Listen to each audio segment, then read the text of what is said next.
pertanyaan dari kami Pak Kepala Desa menyangkut dari beberapa usulan masyarakat untuk pemberhentian Bapak Kepala Desa. Bagaimana tanggapan Bapak tentang hal ini? Persoalan-persoalan yang sedang saya hadapi di Desa Kusung ini sebenarnya saya pikir kepentingan politik, tidak murni karena hanya kesalahan saya selaku kepala desa. Jadi dari awal titik permasalahan ini dari rekrutmen aparat desa dari tahun 2020 dengan beberapa orang kaur dan kasih pelaksana kegiatan yang telah saya percayakan untuk membantu saya bekerja. Ternyata di situ tidak dapat melaksanakan tugasnya, yang beberapa orang ini tidak dapat melaksanakan tugasnya sesuai dengan ketentuan yang berlaku, undang-undang yang berlaku, sehingga timbullah persoalan-persoalan antara saya dengan aparat desa yang lama. Jadi termasuk salah satunya kasih kesejahteraan saya yang bernama Saudara Abdul Manan tentang masalah pajak daerah. Waktu itu pajak daerah ini dari kegiatan yang sudah dilaksanakan sering saya sampaikan agar segera disetorkan. Katanya sudah dibayarkan. Katanya setelah saya laksanakan, saya minta bunyi tidak dapat dibuktikan bukti penyetoran pajaknya. Setelah itu turunlah tim Monef dari kecamatan ke desa dan katanya pajak belum dibayarkan dan akan segera dibayarkan besok. Namun pada akhirnya per 31 Desember 2019 di situ setelah saya ikuti rekonsiliasi di keuangan, ternyata pajak kegiatan APBD 2019 tidak dibayarkan oleh kaur keuangan sebanyak di atas 30 juta lebih.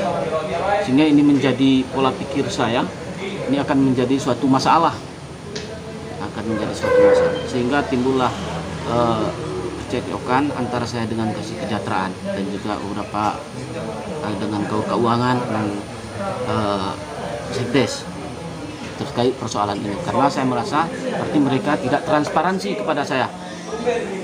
Baru katanya pajak sudah dibayarkan, tapi ternyata setelah rekonsiliasi tidak dibayarkan. Ini termasuk mereka tidak transparansi kepada saya. Kemudian dari kegiatan-kegiatan itu saya minta laporannya, LPG-nya juga tidak dilengkapi, tidak disiapkan. Sudah berapa kali saya sampaikan untuk menyiapkan LPG, karena untuk kita pelaksanaan APBD 2021 tentunya kita harus melengkapi semua dokumen APBD 2019. Itu salah satu syarat utama, termasuk bukti pembayaran pajak juga, sehingga menjadi pemikiran saya. Terakhir, terlambatlah dibayarkan pajak ini. Dia akan menjamin bahwa pajak akan dibayarkan oleh Kasih Kesejahteraan. Namun saya buat surat pernyataan dari dia. Saya minta surat pernyataan dari Saudara Abdul Manan dan juga kaur keuangan. Di dalam bunyi surat pernyataan itu bahwasanya kami bertanggung jawab. Kami yang bertanda tangan di bawah ini selaku Kasih Kesejahteraan dan kaur keuangan bertanggung jawab akan segera menyetorkan dan membayarkan pajak yang belum terbayarkan. Dan juga kami siap dituntut secara hukum apabila kami terlambat membayarnya. Dan kepala desa, dan kami akui kepala desa sudah seringkali meminta agar kami segera membayar pajak, dan uang pajak tidak ada sama kepala desa 1.000 perak pun. Mereka buat pernyataan seperti itu, ditandatangani oleh BPD, ketua BPD, dan saya tandatangani, dan mereka juga menandatangani. Kita lihat sendiri tadi kan ada beberapa tuntutan mereka. Ya. Yang disebutkan di situ ada bahasanya otoriter, tidak transparan, ya, arogan, terus menyalahgunakan wewenang. Ya. Itu bagaimana pandangan Bapak tentang masalah tuntutan para pihak tadi? Jadi saya pikir tuntutannya yang dari ketua BPD ini kepada saya, yang ingin sekali memberhentikan saya dari kepala desa, saya pikir alasan-alasan yang diberikan itu sangat tidak benar dan tidak dapat juga ditunjukkan bukti nyata bahwa saya melakukan kesalahan atau kesalahan yang fatal sehingga bisa memberhentikan saya sebagai kepala desa. Dan pada saat waktu juga kita dilakukan mediasi, waktu saat mereka melaporkan saya ke DPMD, ternyata dari pihak BPD ini tidak lengkap bahan laporannya, tidak ada bahan laporannya untuk DPMD yang bahwasanya saya kesalahannya ini tidak dapat menunjukkan. Begitu juga tadi waktu acara kita di desa yang dilaksanakan dengan DPMD, Kadis DPMD dan tokoh-tokoh masyarakat, BPD ternyata tidak juga dapat membuktikan kesalahan saya dari selaku kepala desa yang sehingga dapat memberhentikan saya dari kepala desa. Tidak ada bukti, baik itu saya dituduh korupsi, dituduh ini dan itu tidak dapat dibuktikan. Termasuk salah satu alasannya waktu di DPMD, katanya saya tidak merekomendasikan menandatangani rekomendasi kepentingan masyarakat. Saya berikan alasannya, tidak semua yang seperti itu. Yang tidak saya laksanakan itu karena kemarin itu ada yang membuat proposal dari bantuan nelayan untuk kelompok nelayan. Ternyata saya lihat di situ yang di dalam proposal yang disuruh saya tanda tangan itu, dan di situ juga untuk surat keputusan kepala desa untuk kelompok nelayan itu hanya beberapa orang saja yang warga desa saya, sementara yang lainnya dari warga desa selain desa Busung. Maka saya tidak mau menandatangani karena itu bukan hak saya untuk menandatangani atau meng-SK-kan kelompok nelayan yang bukan warga saya. Yang jelas mereka yang di luar desa saya ini yang nama-nama disebut di dalam itu yang berhak meng-SK-kan mereka kelompok nelayan adalah desanya sendiri, bukan saya. Sehingga saya tidak mau menandatangani. Termasuk salah satunya yang tidak saya tanda tangani itu ada salah satu orang masyarakat juga. Ternyata setelah saya baca di situ proposalnya ada Tiber nelayan, tapi dia juga orangnya kan ada jaring. Nah, itu saya sudah tanda tangani. Setelah saya lihat lembaran yang satu lembar lagi, ternyata di situ surat permohonan untuk rehab rumah bantuan. Dan itu saya tidak mau menandatangani karena rumah dia saja 2 tingkat. Jadi saya berpikir kalau ini saya rekomendasikan, yang jadi persoalan nanti kami dari desa, pihak desa kan sudah mengusulkan, ke kabupaten tentang bantuan rehab rumah ini kepada orang yang layak menerima, yang betul-betul layak menerima. Sehingga ketika nanti misalnya ini saya rekom terus dia dapat rumah rehab, ya kan, yang layak menerima akhirnya tidak dapat menerima, sementara dia rumah 2 tingkat dapat menerima rehab rumah. Yang disalahkan oleh masyarakat nanti kepala desa. Kok yang mampu yang dapat rehab rumah, sementara yang tidak mampu saja yang rumahnya begini yang lebih layak direhab tidak mendapatkan. Ini sasarannya juga nanti kepada saya.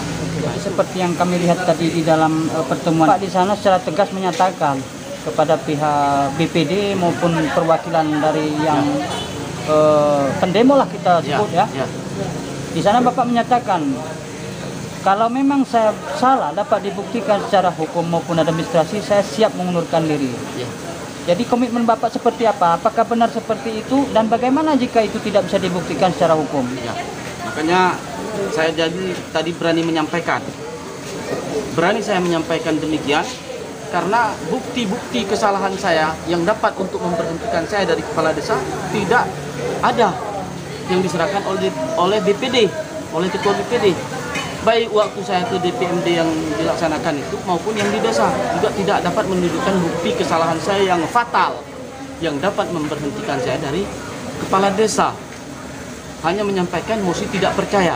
Mosi tidak percaya itu harusnya kan berdasar. Dasarnya apa mosi tidak percaya ini? Kalau saya sudah terbukti melakukan kesalahan, berarti saya bisa menerima. Karena sesuai seperti yang disampaikan Pak Sekam dan Pak Kadis bahwa memberhentikan kepala desa ini tidak semudah itu. Semua ada aturannya, mulai dari Kementerian Desa, peraturan bupati dan lain-lain sebagainya. Jadi apabila termasuk 5 hal yang dapat bisa memberhentikan kepala desa yang saya ketahui, salah satunya korupsi, terbukti korupsi, dan hukum pidana 5 tahun, dan juga amoral, melakukan amoral, ya kan, tindakan amoral, ya, meninggal dunia, mengundurkan diri, dan narkoba kalau tidak salah. Jadi itu yang dapat. Sementara di dalam lima ini saya tidak ada satupun di dalam yang terlibat, yang bermasalah dengan saya tentang masalah rumah. Maka saya tegaskan tadi kepada Ketua BPD di forum rapat tadi di desa, bahwasanya hari ini saya siap mengundurkan diri dari jabatan saya sebagai kepala desa. Tapi dengan syarat, apabila BPD dapat menunjukkan bukti dan fakta-fakta yang jelas tentang kesalahan saya yang fatal, sehingga dapat memberhentikan kepala desa. Akan tetapi bila mana BPD tidak dapat membuktikannya, maka saya secara harga diri saya juga saya jaga, saya tidak akan mengundurkan diri, dan saya juga akan mengambil sikap karena ini menyangkut masalah harga diri dan martabat saya selaku kepala desa. Laporkan ke pihak yang berwajib tentang pencemaran nama baik kepala desa. Karena dia tidak dapat menunjukkan bukti untuk kesalahan saya anggap dia hanya sebagai provokator yang memperdaya masyarakat, yang sehingga terjadi demo dan juga ingin memberhentikan saya. Jadi saya anggap ini murni kepentingan politik atau kepentingan pribadi lainnya, dan bukan semata-mata karena kesalahan saya yang fatal yang dapat memberhentikan saya dari kepala desa. Sekali lagi saya tegaskan, apabila Ketua BPD tidak dapat menunjukkan bukti seperti tadi di DPMD dan juga di desa, tidak dapat menunjukkan bukti kesalahan saya yang fatal selaku kepala desa, maka saya akan menuntut balik Ketua BPD sebagai provokator untuk menghambat program saya dan mendukung program pemerintah daerah dan pusat untuk pembangunan desa, terutama juga di desa Busung Indah yang saya pimpin saat ini. Bagaimana tidak dengan adanya kejadian ini sehingga yang menjadi korban adalah masyarakat. Pembayaran BLT bisa terhambat, pembayaran gaji aparatur hukum dan lainnya juga bisa terhambat hanya karena laporan Ketua BPD yang tidak berdasar, yang tidak ada faktanya yang dapat ditunjukkan kepada kita pada saat rapat dan tuntutannya. Pada saat ini untuk sementara sesuai dengan petunjuk dari Kadis PMD dan juga dari Pak Camat, bahwa saya akan tetap melaksanakan tugas saya sebagai kepala desa demi untuk memikirkan kepentingan masyarakat banyak. Saya akan tetap aktif untuk bekerja di kantor desa meskipun aparatur desa mogok kerja. Namun di dalam beberapa hari ke depan saya tentu akan memberikan peringatan kepada aparat desa yang melakukan mogok kerja. Kalau dia tidak masuk, saya akan mulai SMS atau saya hubungi via telepon nanti supaya dia masuk bekerja seperti biasa. Apabila dia tidak masuk bekerja, maka saya akan memberikan SP1, SP2 dan SP3. Dan berpikir ini untuk kepentingan masyarakat, mungkin saya nanti akan mengangkat PLT jabatan yang telah mogok kerja ini, sehingga pemerintahan desa. Jadi di dalam persoalan ini harapan saya kepada seluruh lapisan masyarakat Desa Busung Indah yang sangat saya banggakan dan saya muliakan, kiranya tidak terprovokasi. Saya juga selaku kepala desa pada kesempatan ini juga, apabila saya punya kesalahan di dalam pelayanan masyarakat atau mungkin banyak hal yang mengecewakan masyarakat, kiranya saya juga selaku manusia biasa tidak lepas dari kesalahan. Saya mohon maaf kepada masyarakat saya yang saya cintai dan yang saya muliakan. Terima kasih untuk seluruh masyarakat atas partisipasi dan dukungannya kepada saya. Saya juga di sini mengucapkan terima kasih banyak kepada Bapak Kadis PMD dan juga staf-stafnya dan juga dari pimpinan kecamatan dan juga pendamping kabupaten yang sudah melaksanakan tugasnya dengan baik dan tetap mengedepankan peraturan yang sudah ditetapkan dan juga tidak dapat diintervensi dari pihak manapun, sehingga menunjukkan netralitas sebagai pimpinan. sekelompok orang atau masyarakat saya yang mungkin kurang santun, saya juga di sini selaku pimpinan desa, saya mohon maaf kepada Bapak Kadis DPD dan kiranya masyarakat saya juga dapat dimaafkan.